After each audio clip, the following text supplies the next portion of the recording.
तो स्टूडेंट्स, ये हमारे पास एक ऐसी आकृति है जिसकी ये बीच में एक वर्ग है, वर्गाकार भाग है, जिसकी लंबाई और चौड़ाई a है, और ये इस तरफ ये जो दूरी है ये b है, ये दूरी a है इसके बराबर, और ये b।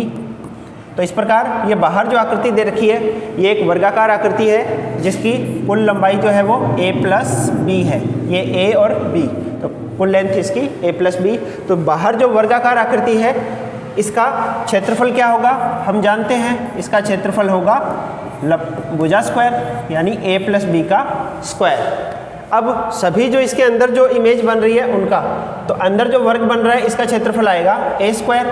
ये दो आयताकार भाग है, इसका क्षेत्रफल लंबाई इंटू चौड़ाई, इसकी लंबाई a है, चौड़ाई b है, तो इसका क्षेत्रफल हो जाएगा a इंटू b। इसी प्रकार इसकी लंबाई a है, चौड़ाई b है, तो इसका क्षेत्रफल भी a इंटू b।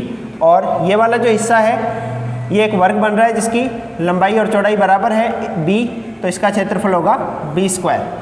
जब आप इन सबको जोड़ोगे तो इसका क्षेत्रफल कितना आएगा, क्षेत्रफल आएगा a square plus b square, ये वाला प्लस ab करोगे ab प्लस ab, तो टोटल हमारे पास फॉर्मूला आ जाएगा a प्लस b का स्क्वायर बराबर a square plus 2ab plus b square. अब इसी को हम प्रैक्टिकल की हेल्प से भी समझते हैं।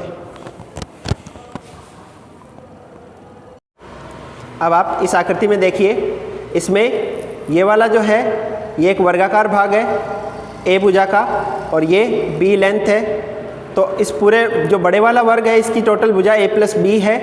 और जब आप a प्लस बी इस बड़े वाले वर्ग का क्षेत्रफल निकालते हैं तो a प्लस बी का होल स्क्वायर आएगा, और इसको जब छोटे छोटे हिस्सों में, ये दो वर्ग हो गए और दो आयत हो गए, इनको जब क्षेत्रफल को जोड़ोगे तो ये आएगा a square plus b square plus 2ab।